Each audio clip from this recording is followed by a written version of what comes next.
শোনো, ওই পাত্রপক্ষ তো কল দিছিল, তারা 3 মাস দেরি করতে চায় না, তারা বলে এই 1 মাসের মধ্যেই আসবে। তাইলে এখন কি করবা? কি যে করবো এটাই চিন্তা করতেছি। এত ভালো একটা সম্বন্ধ ছেড়ে তো দিতে পারি না, তাই না?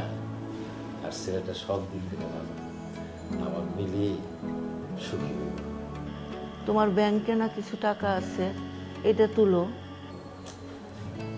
ব্যাংকের টাকা দিয়ে তো একটা গয়না হইল না, অনেক খরচ না।